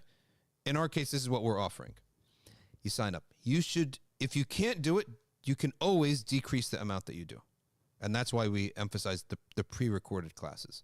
Let's say someone says, I can't attend this live class. It clashes with my work. So that's why we created the pre-recorded classes. Every class now, next semester or halfway through the semester, will probably be up. The recordings, they go up pretty quick. And so study a little bit at a time from the recordings. Right? Even just 10 minutes at a time, 15 minutes at a time. All right, here we go. Hanbali Aqidah. This is the big one. And this is the class that I want to read you the subject matters of this class, the subtopics. Roman numeral 1, the divine attributes. This is Sheikh, as you see in the picture here, Yusuf bin Sadiq. Sheikh Yusuf bin Sadiq. Okay. What Ibn Taymiyyah said about discussing sifat with common Muslims. That's the first subject matter. First lecture. Second lecture. What is ta'wil and what did the Hanabila say about ta'wil? Okay. Third one. Hanbali and Ash'ari Aqidah compared. In what are they similar? Which way they differ? And they never differ on the asl of i'tiqad. They differ upon how they handle the questions brought by philosophers and innovators. That's how they differ, right? As for the actual belief itself, the essence of the beliefs are not so different. If any, you probably can't find many differences, right? And otherwise, Abu al-Hasan al-Ash'ari would not have said Imam Ahmad is our imam. And whereupon his aqidah. It's how you differ with the nawazil, how you differ with the new matters, that is the issue, is the difference. Okay. Next subject. The Aqidah of Imam Ahmad ibn Hanbal in Usul al-Sunnah. Which Hanbali scholar is the most authentic representation of Imam Ahmad? Okay. Covers that subject. On Allah being the real doer of things. Hanbali and Ash'ari Aqidahs compared. Okay. Tafweed between Hanbali and Ash'ari. Hanbali prohibition on ta'wil of specific words, and tafweed in the Hanbali creed. Okay. Don't worry about, sometimes a sheikh may cover one topic in another video ahead of its time, but that's okay. It happens all the time. When you take the whole thing, you'll get the whole picture. And now Roman numeral 2, at-tawassul, al-istighatha, al-baraka, and who has the power to do things, right? Because these masail are all tied to the one mas'ala of who has true power to do things. Okay? Because once you believe that only Allah has the power to do things, okay, and asking others is out of tasabbub or isti'nas. Mainly tasabbub, right? Because Allah commanded us to take from asbab. Then it doesn't matter. At that point, it will never become shirk to ask somebody for something. If your i'tiqad is that. And that's what he covers here. And he says not, we don't say it's shirk. Maximum we say is haram solely because there's no precedent for it or that we don't have certainty that it will help us. The Hanbali ruling on istighatha, that's lecture 10. 11, istighatha discussion continued. Lecture 12, do created things have any power? 14, tawassul. 13, Abdul Qadir al-Jilani on the real doer of things in the universe. 15, what are the Hanabila? Abdul Qadir al-Jilani, who's represented right here. You guys know that, right? Where's the flag? You know that? Yeah. The blue part is Abdul Qadir al-Jilani. The black and white is Ahmad Rida Khan. The green part, of course, Sayyid al-Kawnain. The flag. Yeah. Tawassul, Abdul Qadir al-Jilani. What the Hanabila say about istighatha? What is the value of tawassul through pious people? What is the difference between tawassul with people versus deeds? The ruling of seeking barakah. Next, Roman numeral 3, graves, visitation, domes, speaking to the dead. Building shrines on graves, on visiting graves. Can the dead hear us? Ibn Taymiyyah and Ibn Qayyim give their answer. Roman numeral 4, tasawwuf, the meaning of bid'ah in the Hanbali school. Tasawwuf in the Hanbali school. 20-minute lesson. Roman numeral 5, authentic sources of Hanbali Aqidah. The books, texts, and sources of the Hanbali creed. 25, the position of Ibn Taymiyyah in fiqh versus Aqidah. Like in fiqh, Ibn Taymiyyah has a standing with the Hanabila. In Aqidah, he has a different standing with the Hanabila. I believe his fatwa are considered in fiqh. But in Aqidah, it's different. He's going to talk about it there. I'll leave him to talk about it. All right, did we cover everyone here?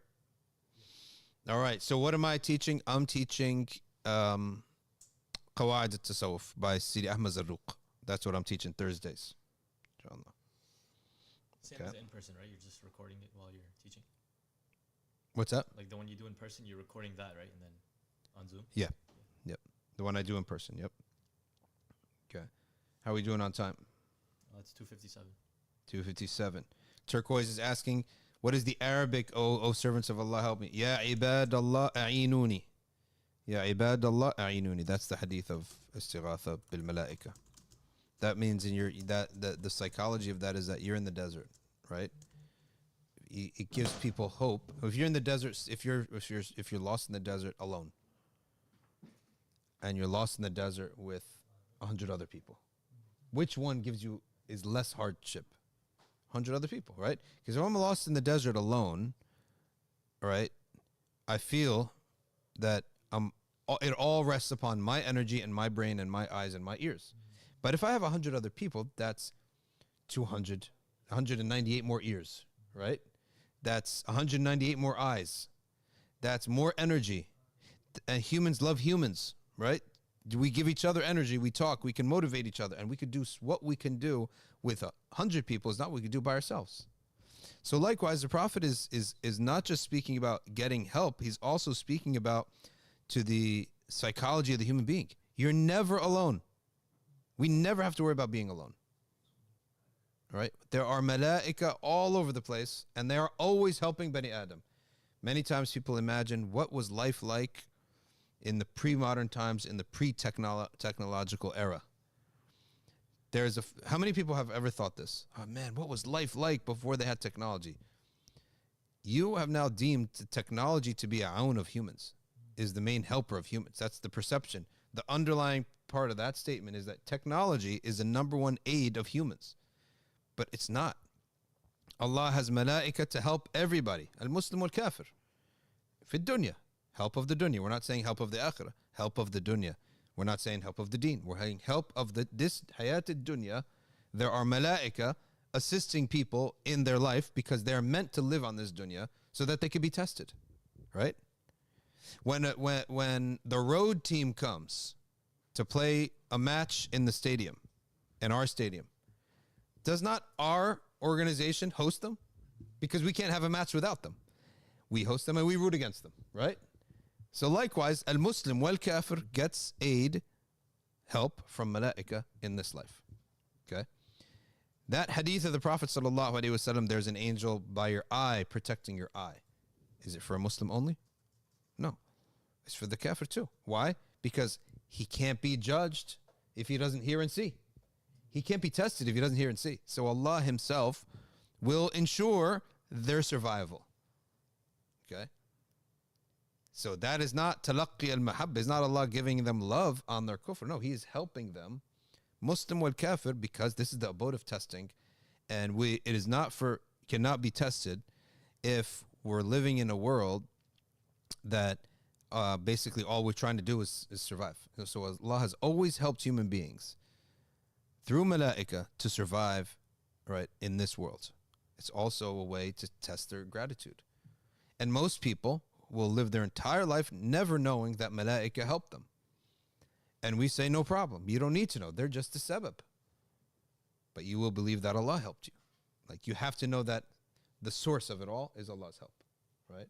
So that's where you should never worry about people in the past or the future. Allah Ta'ala will always ensure that they can live, right? So that because they need to live in this hayat dunya. And Allah has rahmah. Allah is merciful, right? It's not just only solely because they have to be tested in some cold, calculated way, but also Allah has rahmah. And that rahmah, we know, the name Ar-Rahman indicates his aid of all his creation. And the name Ar-Rahim is specific to the mu'mineen. Bil-mu'mineen ra'uf ar-Rahim. Okay.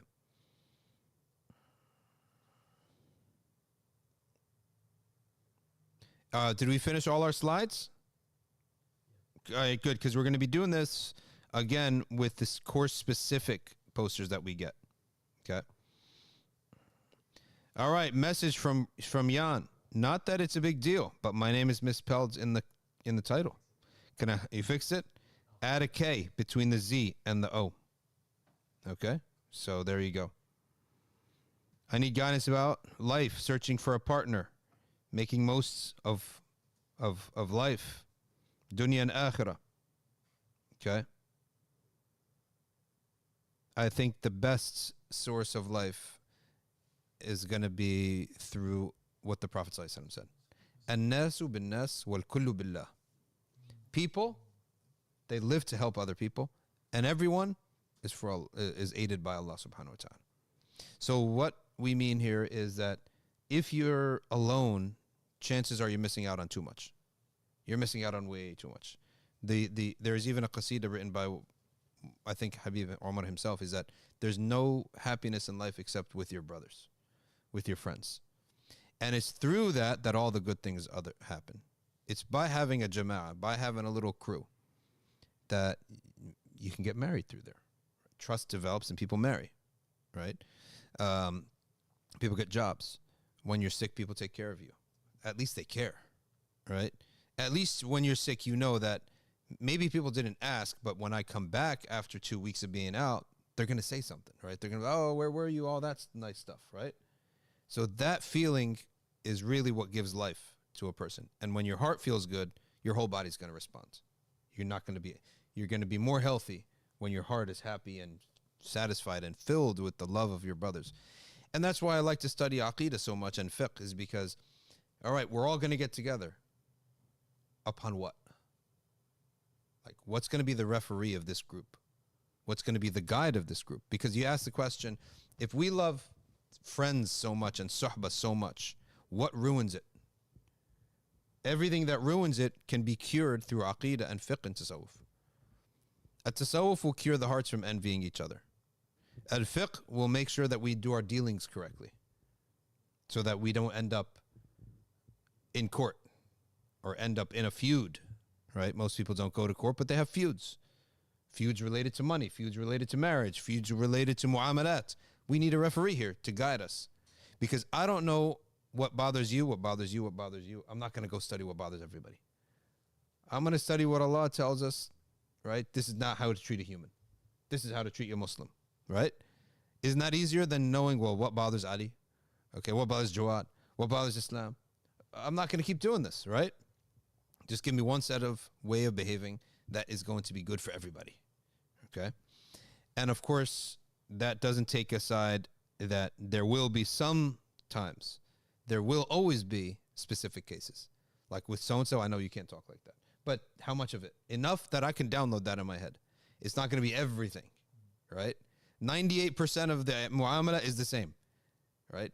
But it's just that 2% now. You reduce it now to 2% only. I have to tweak it, right? Personalize it. So Aqidah, like Aqidah is so important about what do we believe about life, about existence, okay? And it feeds everything else after that. That's why it's also known as usul al-din. There's usul al-fiqh, but usul al-din is Aqidah. So by having our daily practice, touching a little bit every day on Aqidah, a little bit every day on fiqh, just a little bit, doesn't have to be heavy lifting, a little bit. But after 5 years, after 10 years, after 15 years, it's compounded to a lot. It's a culture now, right? And it can regulate our relationships and keep our relationships lasting the longest amount of time. And I can't emphasize how much tasawwuf is important in this. It removes the wiswas that people get. Dhikrillah, it expels that wiswas. So many people, they get wiswas about others. Shaytan puts it there. He'll put a wiswas in your mind that so-and-so talked about you. So-and-so doesn't like you. So-and-so doesn't answer you, but answers everybody else. All sorts of wiswas.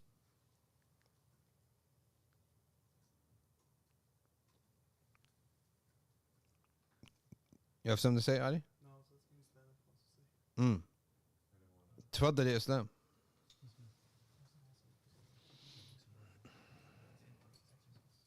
All right, ladies and gentlemen, and all of our friends in England, because a lot of listeners are here from England, and we had our guests from England today. So England is like the older brother of Muslims in America because they've been around longer. Their institutions are all bigger, right? But our space is bigger here in America, and we need to do ta'awun with them and always be in touch with our brothers and sisters in England. All right, folks, jazakumullahu khairan. Subhanakallahumma wa bihamdik. Nashhadu an la ilaha illa anta. Nastaghfiruka wa natubu ilayk wal asr. Inna al-insana lafi khusr. Illa alladhina amanu wa amilu as-salihat wa tawasaw bil haqq wa tawasaw bis sabr. Wassalamu alaykum wa rahmatullah.